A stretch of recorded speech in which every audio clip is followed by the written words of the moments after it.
So you look at the fuel gauge on your car's All dashboard, right. right? And it points to E, and you just know you're out of gas. It's binary. I mean, it's an engineered machine communicating a very specific, reliable fact about reality to All you. right, it's objective data. Exactly. But imagine a scenario where you look at that exact same dashboard and the needle points firmly to full, and you feel this sense of total confidence about your road trip. But then, like 2 miles down the highway, your engine completely dies. You'd be I'd furious. take the car to a mechanic immediately and assume the sensor is completely broken because we expect our dashboards to reflect reality. But when we transition from the engineering of a car to the cognitive landscape of human decision making, Yeah. we're basically operating with a dashboard that lies to us routinely, convincingly, and totally invisibly. Yeah, there's this profound mismatch between our internal sensations of certainty and the actual external reality of the world. The signals we rely on most heavily, our intuitions, our gut feelings, our subjective confidence, they are often fundamentally disconnected from the facts. We navigate these incredibly complex environments, both at home and at the office, relying on an internal gauge that is perfectly capable of pointing to fuel when the tank is actually bone dry. And what's wild is that we don't even realize the gauge is broken. We just keep driving. Yeah. So today, we're going to look under the hood. Welcome to this deep dive. Our mission today is incredibly practical. We're breaking down the architecture of human judgment and exploring exactly why our minds pull off these elaborate deceptions so you can actually improve your decision making. And the foundation for this conversation is the really monumental research of Daniel Kahneman and Amos Tversky. Specifically, Kahneman's work exploring how we think fast, how we think slow, and how we, routinely sabotage our own best interests without noticing. It's fascinating stuff. It really is.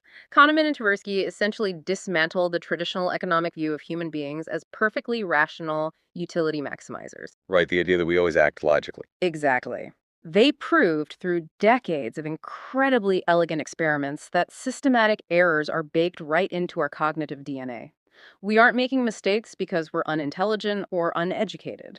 Which is somewhat of a relief, honestly. Right. We make them because of the very specific evolutionary mechanisms our brains use to process information, and we're going to give you the vocabulary to spot those mechanisms in action. Because we all know we rely on mental shortcuts, right? Mhm. Heuristics. We use them to get through the day without being totally paralyzed by analysis.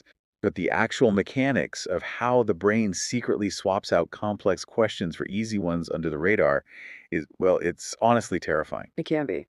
We're going to explore how those shortcuts manifest as devastating overconfidence in your Monday morning strategy meetings, and why your memory of a past event is actually a fundamentally unreliable narrator. So let's start with the central framework of this entire cognitive universe. Kahneman divides the mind into two distinct operating systems, right? System 1 and System 2. Yes. But to be clear, from a neurological standpoint, there is no physical system 1 area of the brain sitting right next to a system 2 area. Like, you can't point to it on an X-ray. Exactly. You can't put someone in an fMRI machine and point to these systems as distinct biological organs. They are fictitious characters, really, metaphors that are incredibly useful for explaining the peculiarities of our behavior. Okay, that makes sense. So what is System 1? System 1 operates automatically. It's incredibly quick, it uses little or no effort, and it comes with no sense of voluntary control. So it's like the ultimate background process, like when you're driving down the highway and you read a massive billboard without actually trying to read it. Hmm. Or when someone drops a glass in a restaurant and you instinctively flinch before you even register what the sound is, that's System 1. That's system 1. Or when you look at a colleague's face and instantly know they are furious before they've even opened their mouth. Oh yeah, we've all been there. Right. System 1 is a massive parallel processing pattern recognition machine. It is constantly generating impressions, feelings, and impulses. System 2, by contrast, handles the mental activities that demand focused attention. It involves conscious, deliberate effort. So if System 1 is instinctively reading the billboard, System 2 is like trying to calculate 17 multiplied by 24 in your head while merging into heavy traffic. Yes, and notice what happens to your body when you try to do both of those things at once. I definitely turned down the radio. Exactly. You turn down the radio, you stop talking to your passenger, you grip the steering wheel tighter. System 2 requires intense allocation of your very limited attention. It's a system you use when you are parallel parking in a tight space or filling out a complex tax form. Or, interestingly, when you are actively monitoring your own behavior in a social setting, right? like forcing yourself to maintain a polite, neutral expression when a client is being incredibly rude to you. Yes, regulating your own emotional response is heavy system 2 work. So we have this fast automatic processor and this slow, deliberate one. But, if you ask most people who they are, like where their identity lives, they're going to point to system two. We think of ourselves as the rational, conscious decision maker, calculating the odds and steering the ship. We absolutely identify with System 2. We view it as the hero of our cognitive story. But the reality of human psychology flips that dynamic completely. System 1 is the actual secret author of almost everything you do, think, and believe. That is so humbling. It is. Yeah. System 1 constantly feeds suggestions to System 2, impressions, intuitions, intentions, and what does System 2 do with them? Most of the time, absolutely nothing. The defining characteristic of System 2 is its profound laziness. Wait, laziness. Yeah, If system two is the smart, analytical, rational part of the brain, why is it designed to be a slacker? Why wouldn't evolution select for a brain that rigorously fact checks every single impulse? because rigorous fact checking is biologically expensive. Expensive how? Evolutionary psychology operates on the law of least effort.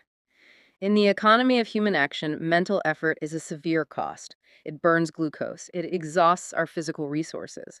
If there are several ways to achieve a goal, humans will naturally gravitate toward the least demanding course of action. Ah, okay. That makes sense from a survival standpoint. Exactly. So, System 2 usually runs in a comfortable, low effort background mode.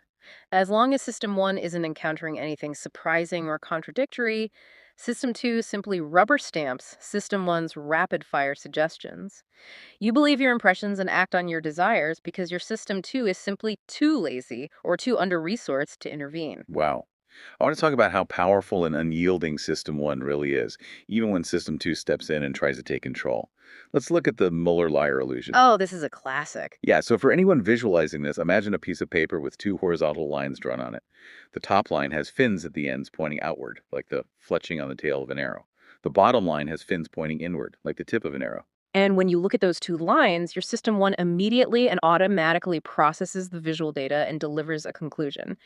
And that conclusion is that the line, with the fins pointing inward, is clearly significantly longer. It's an immediate impression. Right, it just looks longer. Yeah. But then you engage System 2. You grab a ruler, you physically measure the lines, and you find out they're exactly the identical length down to the millimeter. Your System 2 has done the work, analyzed the data, and established a new, correct belief about reality. The lines are equal. And here's the terrifying part about our cognitive architecture. You put the ruler down, you look back at the piece of paper, and you still see one line as longer. You literally cannot unsee it. No, you cannot turn off System 1. You cannot willfully instruct your visual cortex to see them as equal. The intuition that they are different lengths persists, completely immune to the factual knowledge you just acquired. So even when I know reality, my brain overrides it. I mean, how do we function if our automatic system is that stubborn? Well, we function by learning to recognize the trap. You can't change what you see, but you can change what you believe. You must use System 2 to remember the rule. This is the Miller-Lyer illusion. My eyes are deceiving me. The lines are equal. You have to actively override the gut feeling. And that override requires effort. And when we say effort, we're just using a metaphor, right? We're Yeah. talking about measurable biological drain on the body. Exactly. Kahneman spent years studying the physiological manifestations of mental effort, largely by looking at the human pupil. The pupil isn't just reacting to light, it responds in real time to cognitive load. To test this, researchers use something called the add 3 task. Oh man, this task sounds like absolute torture. It really is the cognitive equivalent of a deadlift max. Yeah. The subject sits in a room while a metronome ticks at a steady 1 second beat. The researcher reads a string of 4 random digits, let's say 5294. The subject's task is to wait for the next beat, hold those numbers in their working memory, add exactly 3 to each individual digit, and then recite the new string aloud in time with the metronome. So 5294 becomes 8527. Just following the instructions requires focus. Doing it to a relentless rhythm while holding the previous numbers in your head seems impossible. What is physically happening to these people while they attempt this? Their bodies go into absolute overdrive. While the subjects are performing the add 3 task, a camera records their eyes. As soon as the task begins, their pupils start dilating. As the mental calculation reaches its peak difficulty, usually right as they are holding the transformed numbers in their head just before speaking, their pupils dilate by as much as 50%. 50%. Yes, their heart rates spike, their blood pressure rises, and the moment they speak the answer, or the moment they give up because it's too hard, the pupil instantly contracts back to its normal resting size. It's basically a real-time dial indicating how much brain power is being consumed. It proves that System 2 operation is a high-cost physical event. And because it's so costly, System 2 has a strictly limited budget of attention. You can only deploy this intense focus in very short bursts, and when you do, it completely blinds you to everything else in your environment. Which perfectly explains the famous invisible gorilla experiment by Christopher Chambers and Daniel Simons. I feel like everyone has seen this on the internet, but it is the ultimate proof of how a fully engaged System 2 shuts down the rest of reality. It's brilliant. They showed participants a short video of two teams passing a basketball. One team is wearing white shirts, the other black. The participants are given a very strict System 2 task. Count the exact number of passes made by the white team and ignore the black team. It requires constant tracking and updating of a mental tally. And halfway through the video, a person in a full gorilla suit walks directly into the middle of the game, thumps their chest, and walks off screen. The gorilla is fully visible for, like, 9 seconds. And roughly half of the people who watch the video completely fail to see the gorilla. They aren't lying, they genuinely do not see it. Their visual cortex processes the light bouncing off the gorilla. But because System 2's attention budget is entirely consumed by the counting task, the brain simply discards the anomaly. It doesn't register in conscious awareness. And when you tell them they missed a gorilla, what do? They often accuse the researchers of switching the video. They are absolutely certain that no gorilla was there. This demonstrates a crucial flaw in our cognitive backboard. We can be completely blind to the obvious and simultaneously blind to our own blindness. So System 2 is powerful, but easily overwhelmed, physically draining, and incredibly lazy. It's like a circuit breaker that trips to protect the house from burning down. Because we can't afford to walk around in a state of add 3 pupil dilating focus all day, our brains have to find another way to navigate reality. And that necessity is what gives birth to heuristics. When System 2 steps back, System 1 takes over by relying on an endless array of mental shortcuts. Right. We use the word heuristic a lot in business and tech, usually to mean a rule of thumb. But the psychological mechanism of a heuristic is far more deceptive than just a simple rule. How does the brain actually execute this shortcut under the radar? Well, the mechanism is a process of substitution. You are faced with a complex, difficult question. We'll call it the target question. For example, how happy are you with your life these days? Or is this candidate going to be a successful executive in 5 years? These questions require massive System 2 computation. Right. You have to evaluate your entire life history or predict the chaotic variables of corporate leadership. It's an impossible math problem to solve on the spot. Exactly. So System 1 steps in and performs a sleight of hand. If a satisfactory answer to the hard target question doesn't come to mind quickly, System 1 automatically finds an easier related question. The heuristic question answers that instead and offers it as the solution to the original hard question. And the magic trick is that you rarely notice the substitution. So if the target question is, how happy are you with your life these days? What, what is the heuristic question? System 1 swaps it for, what is my mood right now? If you just found $20 in your pocket, you will report a higher overall life satisfaction than if you just stubbed your toe. Your brain swaps a complex existential evaluation for a momentary emotional state, completely bypassing the logical constraints of the original question. That is so wild. And this substitution process is governed by what Kahneman calls WYSIAD. What you see is all there is. This acronym feels like the skeleton key to understanding almost every bad decision I've ever made. What you see is all there is. WYSIAD is the fundamental operating principle of System 1. It means that System 1 is an engine for jumping to conclusions. It excels at constructing the best possible, most coherent story out of the information that is currently available to it. But it does this while actively suppressing doubt and completely ignoring the information it doesn't have. So it's totally allergic to missing data. Completely. System 1 doesn't pause to ask, wait, what crucial information might I be missing before I make this judgment? It simply takes whatever fragmented, biased, incomplete information is sitting in your working memory and weaves it into a seamless, confident narrative. There's a story Kahneman tells about a financial executive that makes WYSIAD so real, especially for anyone navigating corporate investments. This executive, a highly compensated professional whose entire job is to allocate capital rationally, decides to invest tens of millions of dollars in Ford Motor Company stock. Yes. And the target question the executive was supposed to be answering was incredibly complex. Is Ford's stock currently underpriced relative to its future value?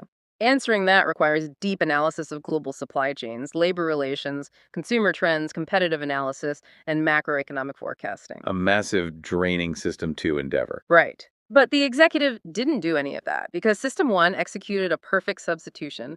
It swapped the impossibly hard target question for a delightfully easy heuristic question. Do I like Ford cars? Wait, really? That was his thought process. Yes. The executive had recently attended an auto show. He saw the new lineup of Ford vehicles, he liked the styling, he was impressed by the presentation, and he felt a strong, positive emotional reaction. System 1 took that easy answer, yes, I like their cars, and served it up to System 2 as the answer to the complex financial question. And the executive feels brilliant. Yeah. He doesn't realize he just gambled millions based on the fact that he liked the leather seats in a showroom. It's almost like using the autocomplete feature on your phone to write a high-stakes legal contract. Ooh, that's a good way to put it. Right. Autocomplete fluidly fills in the blanks based on what words usually sit next to each other. It produces a sentence that looks structurally perfect and grammatically coherent. But because autocomplete has no actual comprehension of the deep context of the negotiation, the sentence might be factually disastrous. That is a perfect analogy for WYSID. System 1 is the brain's autocomplete. It only cares about coherence. It strings together concepts that feel related, generating a narrative that sounds correct and feels satisfying. It has no capacity to check the deep statistical reality of the universe. Which brings us to another classic trap, the representativeness heuristic and the famous case of Steve the librarian. This one perfectly illustrates how our brains stubbornly ignore statistical reality in favor of a good stereotype. Right. So, in this experiment, participants are told about an individual named Steve who was selected randomly from a representative sample of the US population. The researchers provide a brief personality sketch. Steve is very shy and withdrawn, invariably helpful, but with little interest in people or in the world of reality. A meek and tidy soul, he has a need for order and structure and a passion for detail. After hearing that description, participants are asked a simple question. Is Steve more likely to be a librarian or a farmer? And instantly, my System 1 autocomplete screams, librarian. He is the platonic ideal of a librarian. He practically has a date stamp in his hand. He is highly representative of the stereotype of a librarian.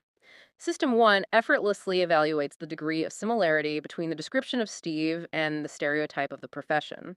But to make a rational prediction, System 2 needs to step in and consider the invisible information, specifically the statistical base rates.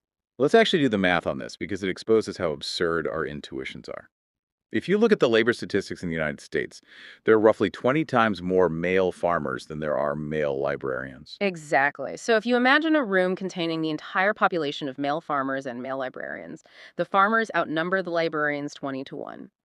Even if a very small percentage of farmers happen to be meek and tidy souls, sheer volume dictates that there are vastly more meek and tidy men driving tractors than there are sitting behind library information desks. But because of WISEOD, our brains treat the statistical base rate like it doesn't exist. We don't see the thousands of loud, boisterous farmers, and we don't see the tiny total number of librarians.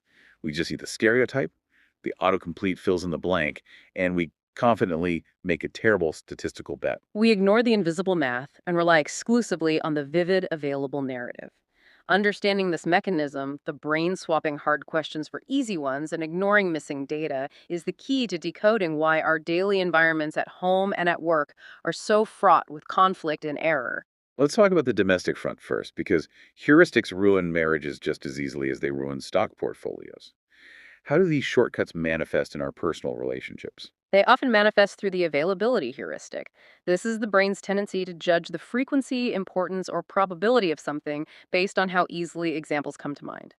If a specific memory is easily retrievable, System 1 automatically assumes that the event is common or highly significant. But the ease of retrieving a memory has almost nothing to do with statistical frequency. Exactly. Media coverage is a primary distorter here. If you watch the news and see wall to wall coverage of a plane crash has become highly available in your memory. Consequently, your System 1 drastically overestimates the probability of a plane crash, while completely underestimating the probability of a car crash, which is far deadlier but rarely receives sensational national coverage. There's a great simple experiment that proves how lazy the brain's search function is. The Scrabble K experiment. Researchers ask people, is the letter K more likely to be the first letter of an English word or the third letter? And the overwhelming majority of people say it's more likely to be the first letter, and the reason is pure availability. If I ask you to think of words starting with K, your brain effortlessly retrieves them. Kitchen, kite, kangaroo, karma, Easy. right? But if I ask you to think of words where K is the third letter, it requires a painful System 2 search. Acknowledge, ask, bake. Because the first letter words are so much more available to your conscious mind, System 1 jumps to the conclusion that there must be more of them. But the reality is the exact opposite, right? Yes. Yes. K is far more frequent in the third position. Okay, so apply that availability bias to an argument with my spouse over who does more chores around the house. Why does every couple think they're doing the lion's share? Well, researchers actually asked spouses to independently estimate what percentage of the household work they personally perform. In almost every case, when you add the husband's estimate to the wife's estimate, the total significantly exceeds 100%. So they're both mathematically delusional, but they aren't necessarily lying or trying to be malicious, right? It's an empathy gap driven by a memory glitch. It is entirely driven by availability. Think about your own contributions. When you take out the trash or scrub the bathroom or organize the bills, you are physically present. You feel the effort. You form a distinct, highly available memory of the task. But when my partner unloads the dishwasher while I'm at work, I don't see it. The clean dishes just magically appear in the cupboard. There's no memory trace for me to retrieve. Precisely. Your own efforts are incredibly vivid and available. Your partner's efforts are largely invisible to you. When System 1 attempts to answer the target question, who does more work? It searches memory. It finds a massive mountain of memories of your own effort and very few of your partner's. WICID kicks in. What you see is all there is. You genuinely deeply feel that you are carrying the heavier load, and your partner feels exactly the same way about their load because they are searching a completely different, equally biased database of memories. It's fascinating how understanding the cognitive mechanics can actually foster grace in a relationship. I mean, it's not malice, it's just the brain's lazy search engine. But what happens when the shortcut isn't based on memory, but on emotion? That brings us to the effect heuristic. This is perhaps the most pervasive shortcut of all. The effect heuristic states that in many areas of life, people make judgments and decisions that are direct expressions of their feelings, their likes and dislikes, their basic tendency to approach or avoid. So the hard target question is, what do I think about this complex issue? Hmm. And the easy heuristic substitution is, how do I feel about it? Exactly. Your emotional response precedes and dictates your logical assessment. In a rational world, you would evaluate the risks and benefits of a new technology, like artificial intelligence or nuclear power, weigh them against each other, and arrive at a conclusion. But because of the affect heuristic, if you have a negative emotional gut reaction to nuclear power, your brain will automatically construct a reality where the risks are apocalyptic and the benefits are negligible. Wow. The emotion is the architect, and logic is just the contractor building the house to the emotion specifications.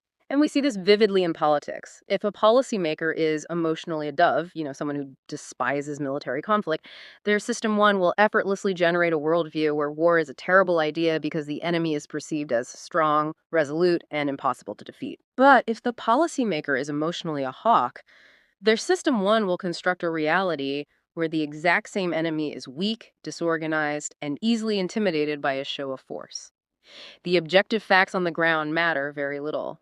The emotional preference dictates the perceived reality. I mean, this sounds incredibly bleak. If our gut feelings are constantly being hijacked by availability, what's easy to remember or by affect, what we emotionally prefer is all intuition, just a cognitive illusion. Should we just ignore every gut feeling we ever have? No, and that is a crucial distinction. Not all intuition is an illusion. There is a legitimate phenomenon of expert intuition. Kahneman worked closely with Gary Klein, a psychologist who spent his career studying how experts make life and death decisions under extreme time pressure. Klein studied firefighters, ICU nurses, and military commanders. These are people who don't have time to engage System 2. They can't sit down with a spreadsheet while a building is burning. They rely entirely on gut feeling. And their gut feelings are often miraculously accurate. Take the famous story of a fire captain commanding a crew inside a burning house. They are in the kitchen, spraying water, and everything seems routine. Suddenly, the captain hears himself shout, "Let's get out of here right now." He has no conscious idea why he said it. The crew evacuates, and seconds later, the entire kitchen floor collapses into the basement. He literally had a sixth sense. Well, it wasn't magic, it was highly refined pattern recognition. Afterward, the captain realized that the fire had been unusually quiet, and his ears had been unusually hot. His conscious system 2 hadn't put it together, but his system 1, trained by thousands of hours of experience, instantly recognized the signature of a massive fire burning in the basement directly beneath them. The intuition was simply recognition. So why can the firefighter trust his gut, while the Ford executive investing millions in stock cannot? Why is one intuition genius and the other a cognitive illusion? It entirely depends on the environment in which the intuition was forged. For an intuition to be valid, two strict conditions must be met. First, the environment must be sufficiently regular to be predictable. A burning building, despite the chaos, obeys the laws of physics, chemistry, and structural engineering. The human body obeys the laws of anatomy.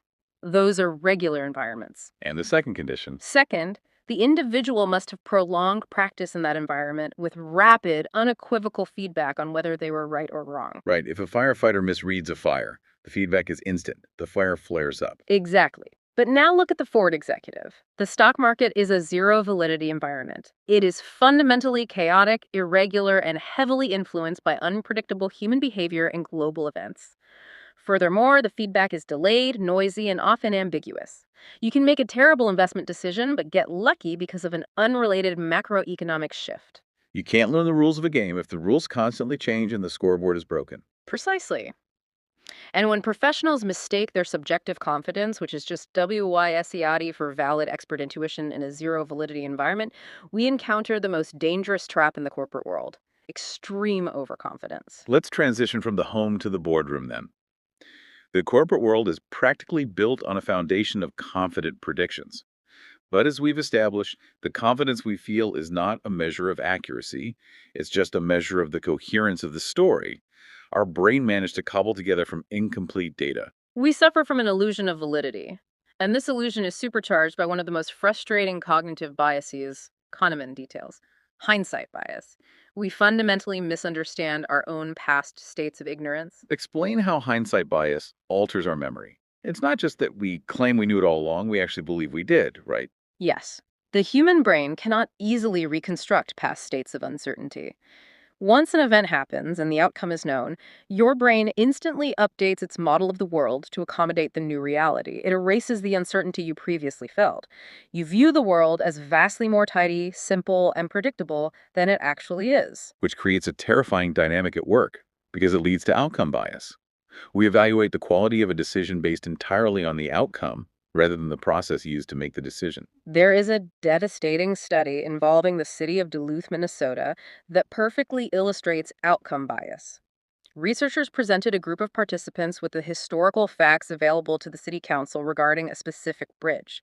The question was, should the city pay to hire a full-time monitor to watch for debris accumulating in the river near the bridge's supports? So they gave the participants the exact same memos, budget constraints, and risk assessments that the real decision makers had at the time.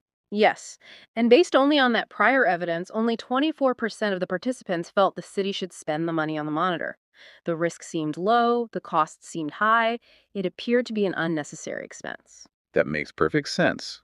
But then the researchers introduced hindsight to a second group. They give the second group the exact same initial evidence, but added one crucial historical fact.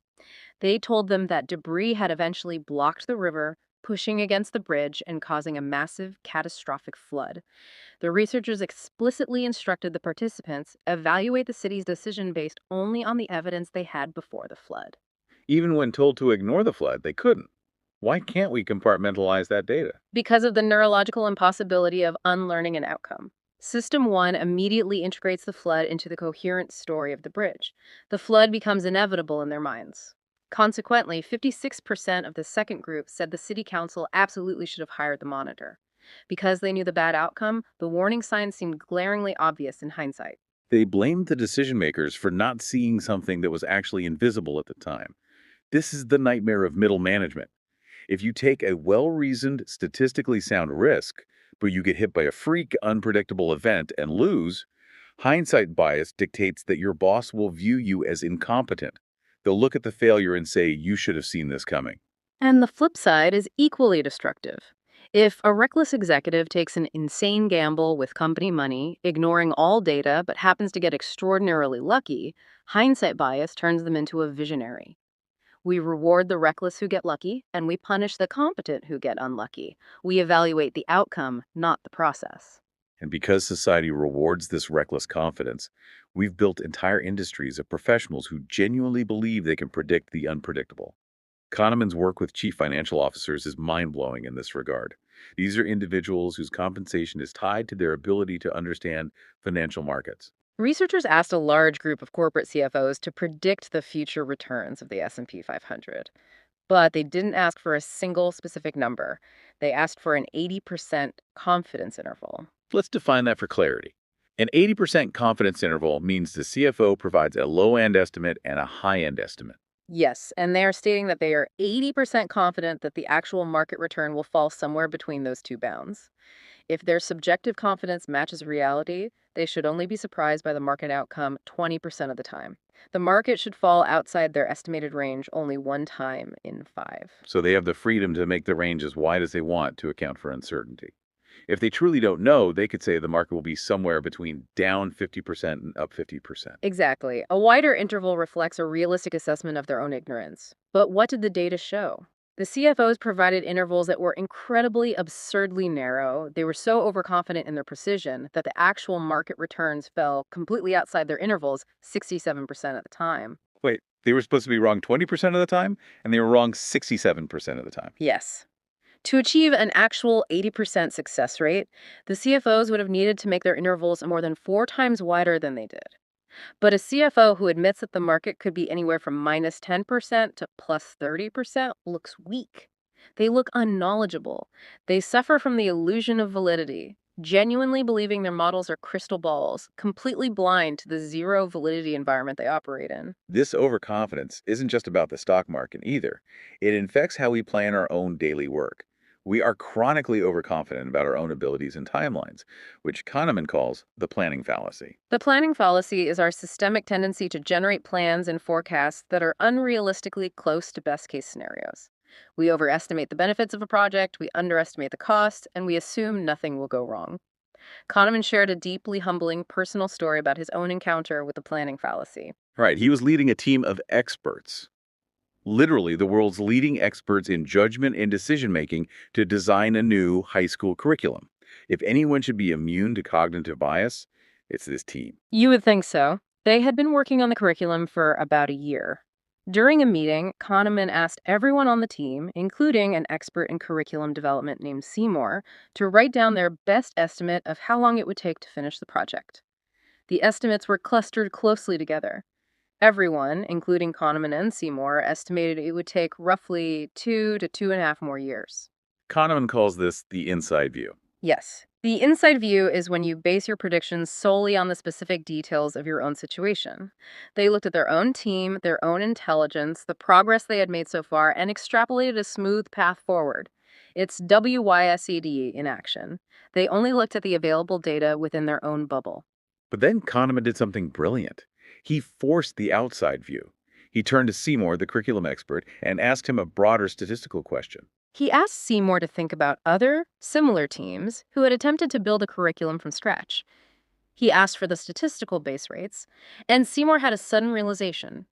He admitted that of all the teams he had seen attempt this, roughly 40% never finished the project at all. It was a complete failure. A 40% total failure rate. And of the teams that did cross the finish line. Seymour couldn't think of a single team that finished in less than 7 years. Most took 7 to 10 years. The dissonance there is staggering. The inside view, their subjective confidence said 2 years.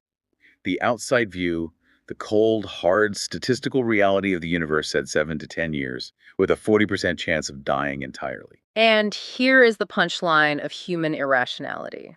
What did Kahneman's team of world-renowned decision-making experts do with this terrifying statistical reality? Let me guess, they ignored it. They ignored it completely. They suffered from irrational perseverance. They implicitly assumed they were special, that the base rates didn't apply to their unique genius. And what happened? It took them 8 long years to finish the curriculum, and by the time they completed it, the agency that had originally requested it was no longer interested. The curriculum was shelved and never used. Oh, wow. But realizing our workplaces are essentially casinos that reward this blind confidence is pretty bleak. Like a CEO who stands up at a shareholder meeting and says, based on the outside view, our new product has a 40% chance of total failure, and I am highly uncertain about the timeline, will be fired before lunch. The optimistic risk taker who promises the moon gets the magazine cover. Since society demands this false certainty, and we obviously can't fire our own System 1, what do we actually do when we walk into a Monday morning strategy meeting? Well, you have to accept a harsh truth. You cannot magically cure yourself of these biases. You cannot just decide to stop having System 1 intuitions. However, you can change the environment. Organizations and structured routines can impose slow thinking. You can design processes that force System 2 to engage, acting as a guardrail against the worst impulses of System 1. Okay, let's get incredibly practical. Most corporate meetings are breeding grounds for groupthink and overconfidence. How do we fix a meeting?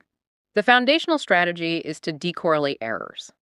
In a standard, unstructured, open discussion, the first person to speak is usually the most senior, the most assertive, or the most extroverted. When they confidently state their opinion, they drop a massive cognitive anchor in the room. They create a halo effect. And because of WYSIATI, everyone else's System 1 immediately starts building a coherent story around that initial anchor. Dissent feels uncomfortable, so the brain subtly aligns with the boss. Exactly. The errors of the group become highly correlated. They all make the same mistake because they were infected by the same initial bias. To fix this, you must harness the true diversity of thought in the room before it gets contaminated by the loudest voice. So if the first person to speak drops an anchor, does that mean the only fix is to ban talking entirely and just pass notes around like we're in middle school? Essentially, yes. Never start an important decision-making meeting with an open discussion.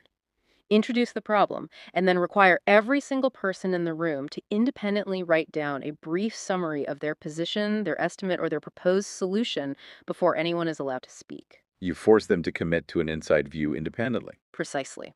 This captures their independent judgment. When you read those written responses aloud, you often discover a massive variance in opinion, a variance that would have been completely erased if the CEO had spoken first.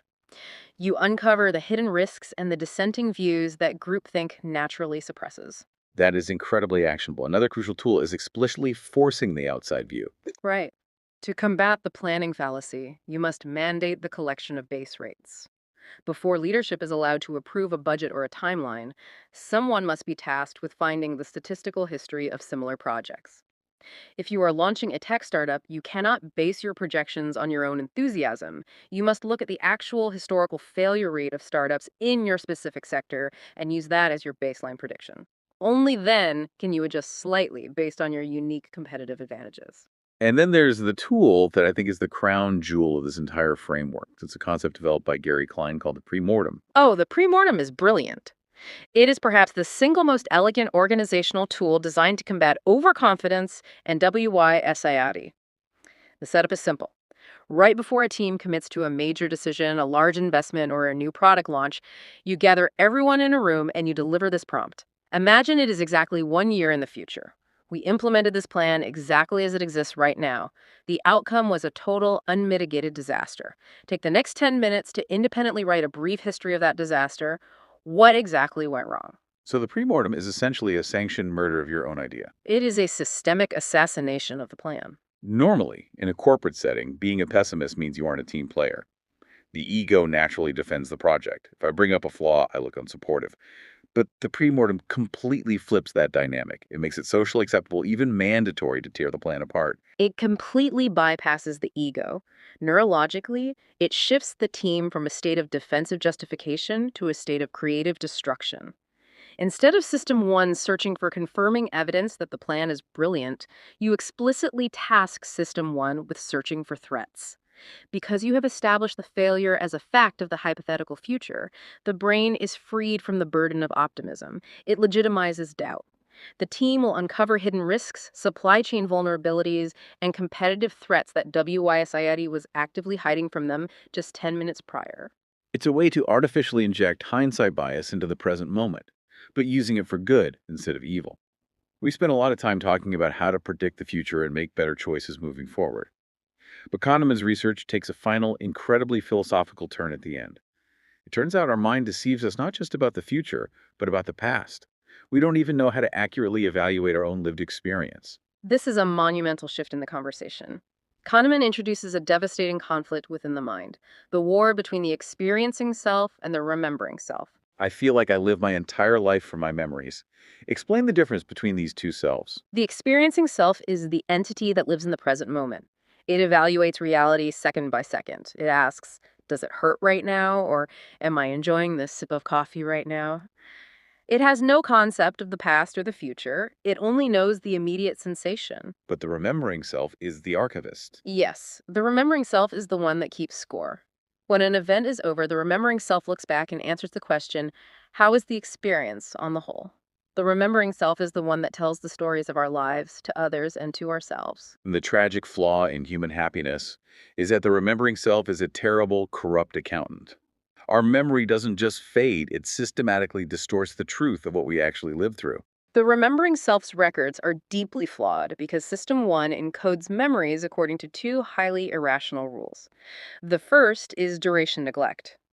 When evaluating a past event, whether it's a painful medical procedure or a joyful vacation, your memory almost entirely ignores how long the event lasted. The actual length of time simply does not factor into the final score. That makes no logical sense. A 2 week vacation should generate twice as much happiness utility as a 1 week vacation. Logically, yes, but neurologically, no. The second rule is the peak end rule.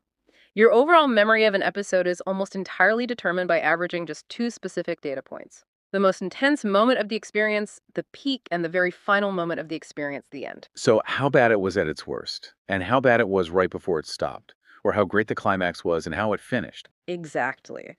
Kahneman proved this with a chilling experiment known as the cold hand experiment. It perfectly isolates the conflict between the two selves. Subjects were brought into a lab and asked to plunge their hand into a bowl of painfully cold water, exactly 14 degrees Celsius, and hold it there for 60 seconds. For the experiencing self, that is 1 full minute of significant unbroken pain. Correct. The researchers then conducted a second trial with the exact same subjects. The subject puts their hand in the 14-degree water for 60 seconds, but then, without the subject knowing, the researcher opens a hidden valve and lets slightly warmer water flow into the bowl. The temperature rises by 1 degree Celsius. The water is still uncomfortably cold, it's still painful, but the intensity of the pain decreases just a fraction. The subject keeps their hand in this slightly warmer water for an additional 30 seconds. Okay, let's look at the objective math of the suffering. Trial 1 is 60 seconds of severe pain. Trial 2 is that exact same 60 seconds of severe pain, plus an additional 30 seconds of moderate pain.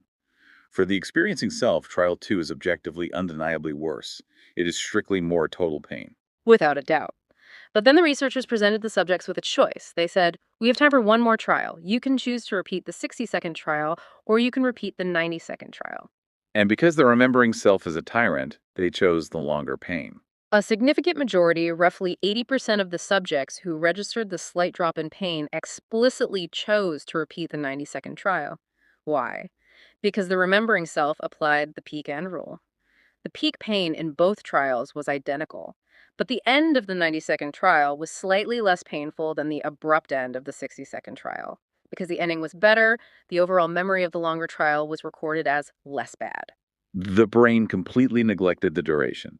It ignored the extra 30 seconds of suffering just because the story ended on a slightly softer note. We make our future choices based solely on the flawed records of the remembering self, not on the actual lived reality of the experiencing self. We actively choose to suffer more total pain simply to secure a slightly better memory. Which brings up the most unsettling thought experiment of all, the amnesia vacation. This thought experiment really forces you to test your allegiance to your two selves.